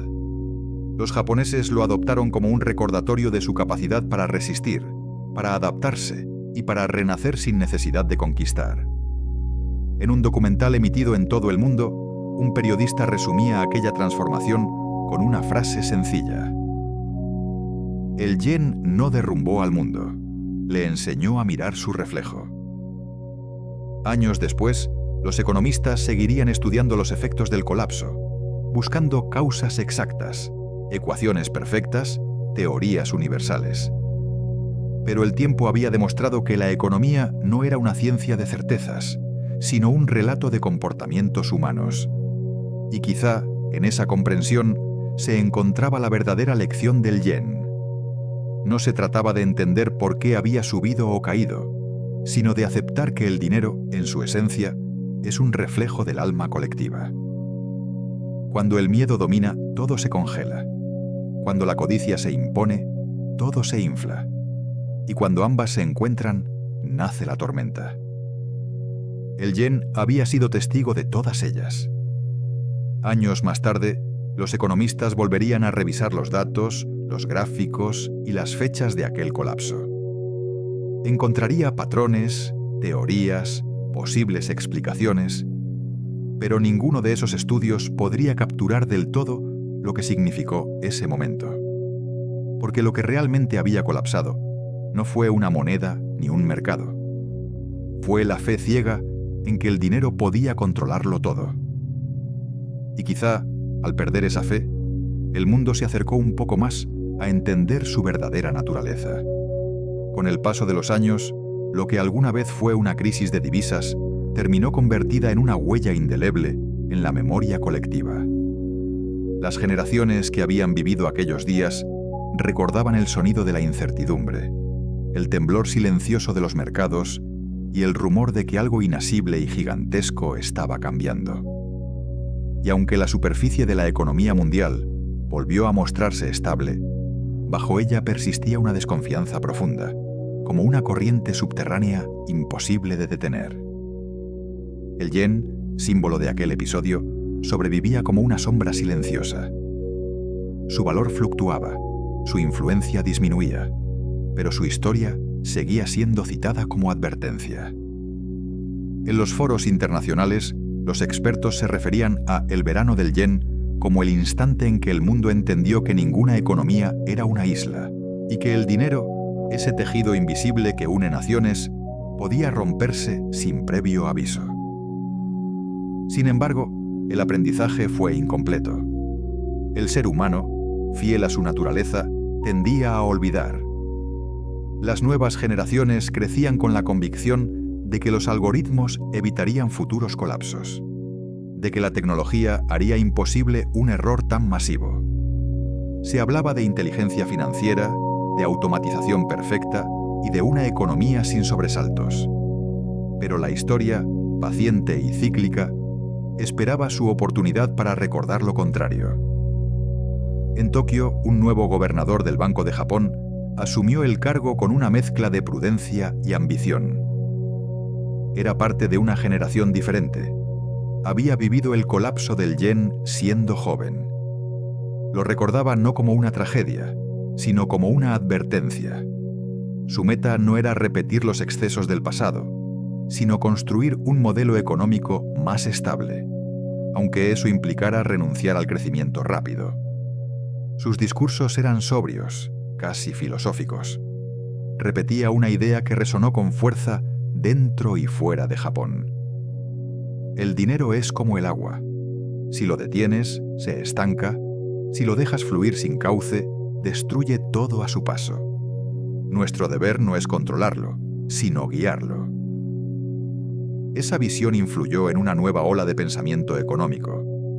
Se empezó a hablar de finanzas lentas, un modelo que priorizaba la estabilidad sobre la rentabilidad, la sostenibilidad sobre la velocidad.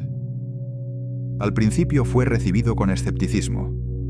En un mundo acostumbrado a medir el éxito por el crecimiento trimestral, la idea de avanzar despacio sonaba a derrota. Pero con el tiempo, esa filosofía empezó a ganar adeptos. Algunos países comenzaron a imitar la estrategia japonesa: limitar la especulación, fomentar el ahorro interno y reducir la dependencia del crédito. No se trataba de frenar el progreso, sino de darle una base más sólida. Las crisis recientes habían demostrado que el crecimiento rápido, cuando no se sostenía en fundamentos reales, era solo una forma sofisticada de autoengaño. Mientras tanto, en los mercados globales, los algoritmos seguían gobernando el flujo del dinero. La velocidad de las transacciones era tan alta que ningún ser humano podía seguirla en tiempo real. Los analistas no hablaban ya de segundos, sino de microsegundos. Las bolsas eran ahora redes de impulsos eléctricos donde la emoción humana había sido sustituida por la precisión del cálculo. Y sin embargo, incluso en ese nuevo entorno, las viejas emociones seguían presentes. El miedo y la codicia se habían trasladado al código. Los algoritmos, diseñados para anticipar los movimientos humanos, comenzaron a reproducir sus mismos errores. Compras masivas cuando el optimismo dominaba, ventas abruptas cuando el pánico asomaba.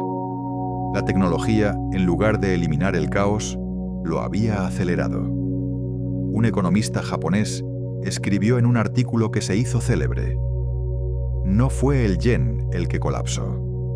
Fue la ilusión de que el ser humano podía programar la naturaleza del deseo. Ese pensamiento se expandió como una chispa. Los académicos comenzaron a mirar el sistema financiero no solo como una estructura económica, sino como un fenómeno cultural. Descubrieron que las crisis seguían un patrón similar al de las historias humanas. Comienzan con esperanza, crecen con ambición, estallan con soberbia y se apagan con remordimiento. Las comparaciones entre los ciclos financieros y las tragedias clásicas se volvieron comunes. El yen, en ese sentido, ocupaba el lugar del héroe trágico, poderoso, necesario, pero condenado por sus propias virtudes. Mientras tanto, Japón vivía un periodo de introspección. El país, que durante décadas había sostenido la economía mundial con su política de tipos bajos, ahora apostaba por una estabilidad interna que parecía casi contemplativa. Las calles de Tokio, siempre ordenadas, reflejaban ese mismo espíritu. Había una calma que no era resignación, sino madurez. En el resto del mundo, sin embargo, la calma era superficial. Las nuevas potencias emergentes competían por el control de los recursos, las monedas digitales se expandían sin regulación y los mercados de deuda volvían a inflarse. Los analistas advertían que los mismos errores del pasado se estaban repitiendo con otro disfraz. Y entonces un nuevo fenómeno comenzó a tomar forma. No era una crisis tradicional, sino un colapso de confianza en la idea misma del valor.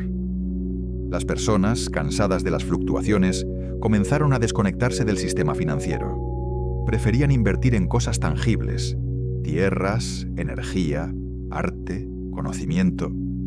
La acumulación de dinero dejó de ser el objetivo central. Las encuestas revelaban que cada vez más gente medía su bienestar no por su riqueza, sino por su independencia.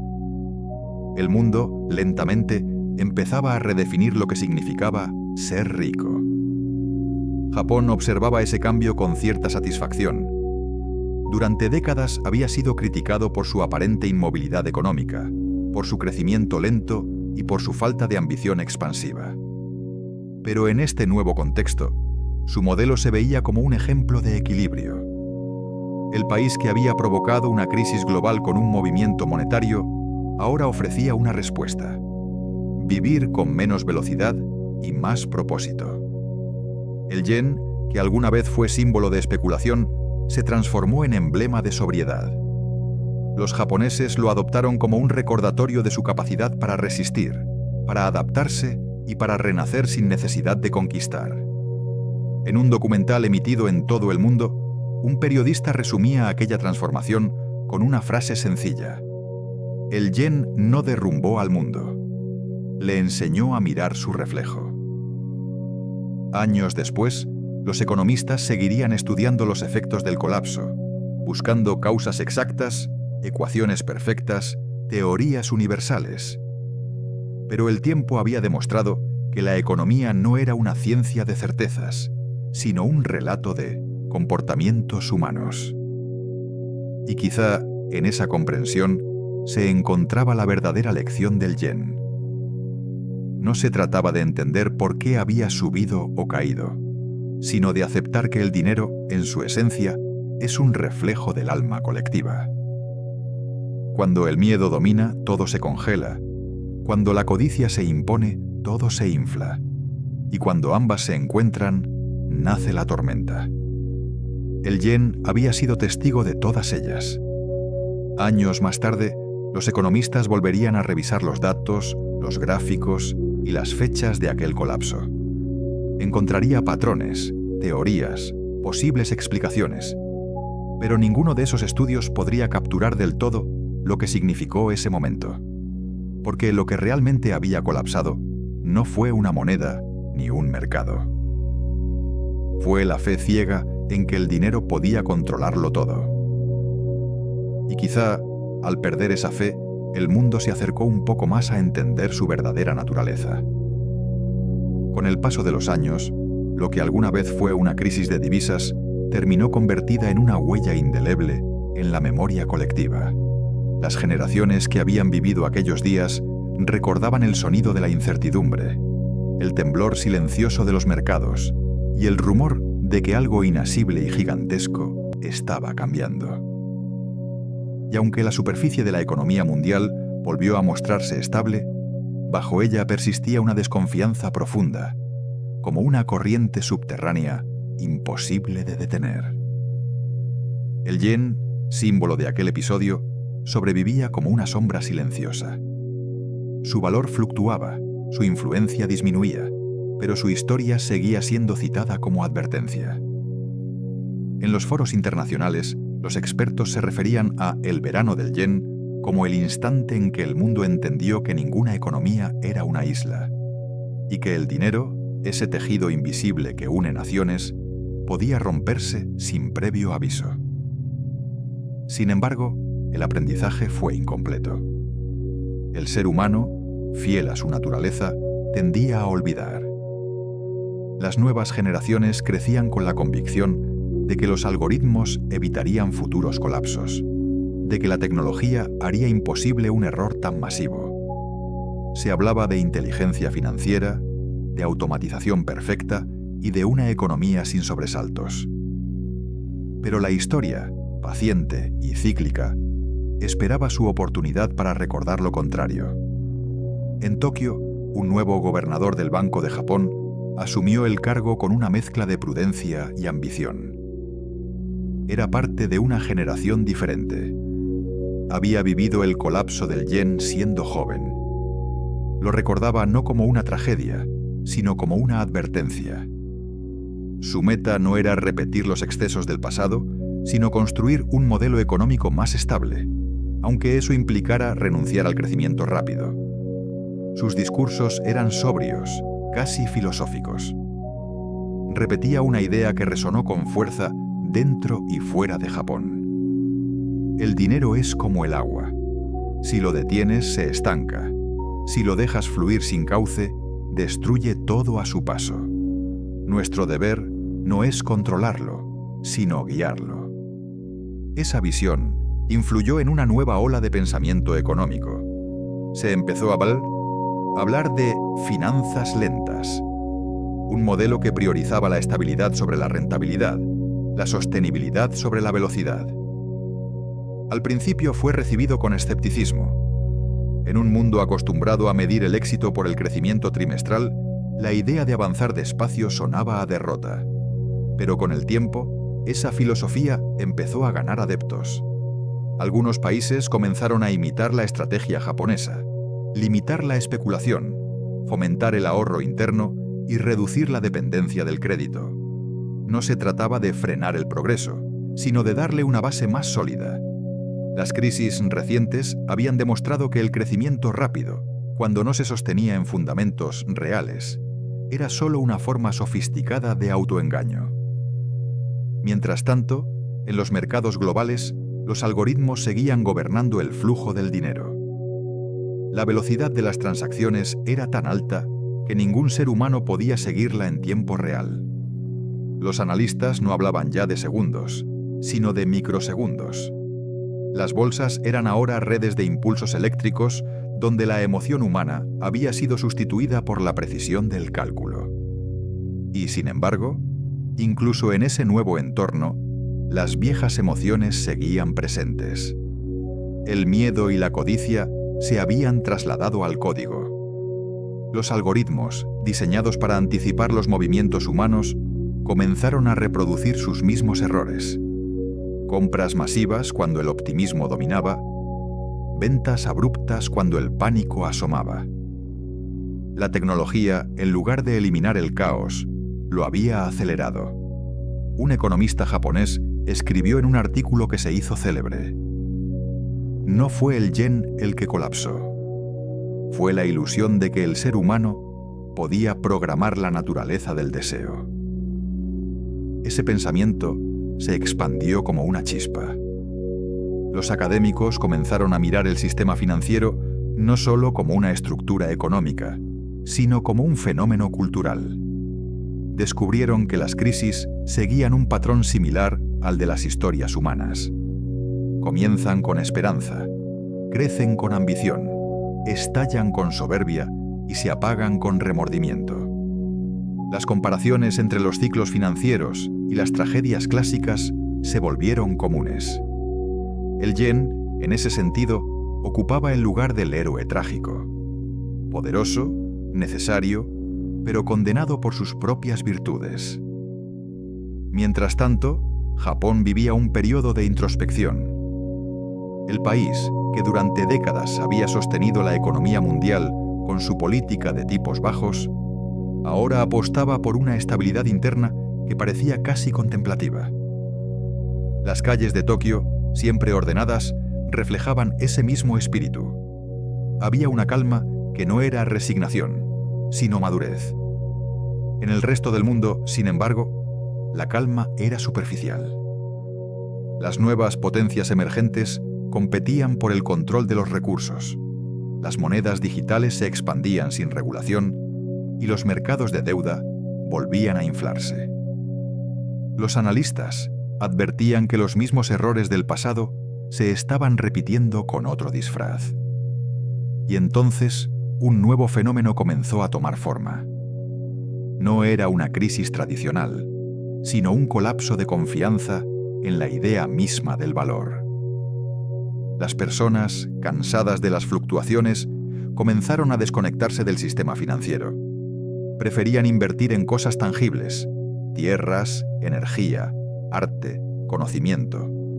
La acumulación de dinero dejó de ser el objetivo central. Las encuestas revelaban que cada vez más gente medía su bienestar no por su riqueza, sino por su independencia. El mundo, lentamente, empezaba a redefinir lo que significaba ser rico. Japón observaba ese cambio con cierta satisfacción. Durante décadas había sido criticado por su aparente inmovilidad económica, por su crecimiento lento. Antes de terminar, recuerda que creamos este canal con un propósito: compartir conocimientos y acercar el mundo de las finanzas a todas las personas. Porque creemos que entender el dinero es también entender el poder y nuestra vida cotidiana. Suscríbete y forma parte de esta misión. Retomemos desde aquí. Y por su falta de ambición expansiva. Pero en este nuevo contexto, su modelo se veía como un ejemplo de equilibrio. El país que había provocado una crisis global con un movimiento monetario, ahora ofrecía una respuesta: vivir con menos velocidad y más propósito. El yen, que alguna vez fue símbolo de especulación, se transformó en emblema de sobriedad. Los japoneses lo adoptaron como un recordatorio de su capacidad para resistir, para adaptarse y para renacer sin necesidad de conquistar. En un documental emitido en todo el mundo, un periodista resumía aquella transformación con una frase sencilla: el yen no derrumbó al mundo, le enseñó a mirar su reflejo. Años después, los economistas seguirían estudiando los efectos del colapso, buscando causas exactas, ecuaciones perfectas, teorías universales. Pero el tiempo había demostrado que la economía no era una ciencia de certezas, sino un relato de comportamientos humanos. Y quizá, en esa comprensión, se encontraba la verdadera lección del yen. No se trataba de entender por qué había subido o caído, sino de aceptar que el dinero, en su esencia, es un reflejo del alma colectiva. Cuando el miedo domina, todo se congela. Cuando la codicia se impone, todo se infla. Y cuando ambas se encuentran, nace la tormenta. El yen había sido testigo de todas ellas. Años más tarde, los economistas volverían a revisar los datos, los gráficos y las fechas de aquel colapso. Encontraría patrones, teorías, posibles explicaciones, pero ninguno de esos estudios podría capturar del todo lo que significó ese momento. Porque lo que realmente había colapsado no fue una moneda ni un mercado. Fue la fe ciega en que el dinero podía controlarlo todo. Y quizá, al perder esa fe, el mundo se acercó un poco más a entender su verdadera naturaleza. Con el paso de los años, lo que alguna vez fue una crisis de divisas terminó convertida en una huella indeleble en la memoria colectiva. Las generaciones que habían vivido aquellos días recordaban el sonido de la incertidumbre, el temblor silencioso de los mercados y el rumor de que algo inasible y gigantesco estaba cambiando. Y aunque la superficie de la economía mundial volvió a mostrarse estable, bajo ella persistía una desconfianza profunda, como una corriente subterránea imposible de detener. El yen, símbolo de aquel episodio, sobrevivía como una sombra silenciosa. Su valor fluctuaba, su influencia disminuía, pero su historia seguía siendo citada como advertencia. En los foros internacionales, los expertos se referían a el verano del yen como el instante en que el mundo entendió que ninguna economía era una isla y que el dinero, ese tejido invisible que une naciones, podía romperse sin previo aviso. Sin embargo, el aprendizaje fue incompleto. El ser humano, fiel a su naturaleza, tendía a olvidar. Las nuevas generaciones crecían con la convicción de que los algoritmos evitarían futuros colapsos, de que la tecnología haría imposible un error tan masivo. Se hablaba de inteligencia financiera, de automatización perfecta y de una economía sin sobresaltos. Pero la historia, paciente y cíclica, esperaba su oportunidad para recordar lo contrario. En Tokio, un nuevo gobernador del Banco de Japón asumió el cargo con una mezcla de prudencia y ambición. Era parte de una generación diferente. Había vivido el colapso del yen siendo joven. Lo recordaba no como una tragedia, sino como una advertencia. Su meta no era repetir los excesos del pasado, sino construir un modelo económico más estable, aunque eso implicara renunciar al crecimiento rápido. Sus discursos eran sobrios, casi filosóficos. Repetía una idea que resonó con fuerza dentro y fuera de Japón. El dinero es como el agua.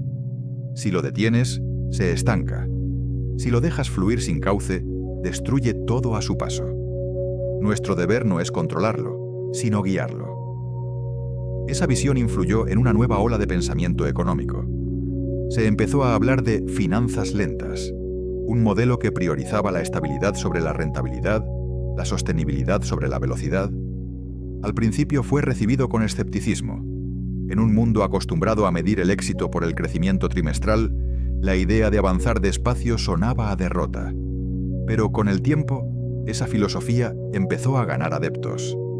Algunos países comenzaron a imitar la estrategia japonesa: limitar la especulación, fomentar el ahorro interno y reducir la dependencia del crédito. No se trataba de frenar el progreso, sino de darle una base más sólida. Las crisis recientes habían demostrado que el crecimiento rápido, cuando no se sostenía en fundamentos reales, era solo una forma sofisticada de autoengaño. Mientras tanto, en los mercados globales, los algoritmos seguían gobernando el flujo del dinero. La velocidad de las transacciones era tan alta que ningún ser humano podía seguirla en tiempo real. Los analistas no hablaban ya de segundos, sino de microsegundos. Las bolsas eran ahora redes de impulsos eléctricos, donde la emoción humana había sido sustituida por la precisión del cálculo. Y sin embargo, incluso en ese nuevo entorno, las viejas emociones seguían presentes. El miedo y la codicia se habían trasladado al código. Los algoritmos, diseñados para anticipar los movimientos humanos, comenzaron a reproducir sus mismos errores. Compras masivas cuando el optimismo dominaba, ventas abruptas cuando el pánico asomaba. La tecnología, en lugar de eliminar el caos, lo había acelerado. Un economista japonés escribió en un artículo que se hizo célebre: no fue el yen el que colapsó. Fue la ilusión de que el ser humano podía programar la naturaleza del deseo. Ese pensamiento se expandió como una chispa. Los académicos comenzaron a mirar el sistema financiero no solo como una estructura económica, sino como un fenómeno cultural. Descubrieron que las crisis seguían un patrón similar al de las historias humanas. Comienzan con esperanza, crecen con ambición, estallan con soberbia y se apagan con remordimiento. Las comparaciones entre los ciclos financieros y las tragedias clásicas se volvieron comunes. El yen, en ese sentido, ocupaba el lugar del héroe trágico, poderoso, necesario, pero condenado por sus propias virtudes. Mientras tanto, Japón vivía un periodo de introspección. El país, que durante décadas había sostenido la economía mundial con su política de tipos bajos, ahora apostaba por una estabilidad interna que parecía casi contemplativa. Las calles de Tokio, siempre ordenadas, reflejaban ese mismo espíritu. Había una calma que no era resignación, sino madurez. En el resto del mundo, sin embargo, la calma era superficial. Las nuevas potencias emergentes competían por el control de los recursos. Las monedas digitales se expandían sin regulación y los mercados de deuda volvían a inflarse. Los analistas advertían que los mismos errores del pasado se estaban repitiendo con otro disfraz. Y entonces, un nuevo fenómeno comenzó a tomar forma. No era una crisis tradicional, sino un colapso de confianza en la idea misma del valor. Las personas, cansadas de las fluctuaciones, comenzaron a desconectarse del sistema financiero. Preferían invertir en cosas tangibles: tierras, energía, arte, conocimiento. La acumulación de dinero dejó de ser el objetivo central. Las encuestas revelaban que cada vez más gente medía su bienestar no por su riqueza, sino por su independencia. El mundo, lentamente, empezaba a redefinir lo que significaba ser rico. Japón observaba ese cambio con cierta satisfacción. Durante décadas había sido criticado por su aparente inmovilidad económica, por su crecimiento lento y por su falta de ambición expansiva. Pero en este nuevo contexto, su modelo se veía como un ejemplo de equilibrio. El país que había provocado una crisis global con un movimiento monetario ahora ofrecía una respuesta: vivir con menos velocidad y más propósito. El yen, que alguna vez fue símbolo de especulación, se transformó en emblema de sobriedad. Los japoneses lo adoptaron como un recordatorio de su capacidad para resistir, para adaptarse y para renacer sin necesidad de conquistar. En un documental emitido en todo el mundo, un periodista resumía aquella transformación con una frase sencilla: el yen no derrumbó al mundo, le enseñó a mirar su reflejo. Años después, los economistas seguirían estudiando los efectos del colapso, buscando causas exactas, ecuaciones perfectas, teorías universales. Pero el tiempo había demostrado que la economía no era una ciencia de certezas, sino un relato de comportamientos humanos. Y quizá, en esa comprensión, se encontraba la verdadera lección del yen. No se trataba de entender por qué había subido o caído, sino de aceptar que el dinero, en su esencia, es un reflejo del alma colectiva. Cuando el miedo domina, todo se congela. Cuando la codicia se impone, todo se infla. Y cuando ambas se encuentran, nace la tormenta. El yen había sido testigo de todas ellas. Años más tarde, los economistas volverían a revisar los datos, los gráficos y las fechas de aquel colapso. Encontraría patrones, teorías, posibles explicaciones, pero ninguno de esos estudios podría capturar del todo lo que significó ese momento. Porque lo que realmente había colapsado no fue una moneda ni un mercado. Fue la fe ciega en que el dinero podía controlarlo todo. Y quizá, al perder esa fe, el mundo se acercó un poco más a entender su verdadera naturaleza.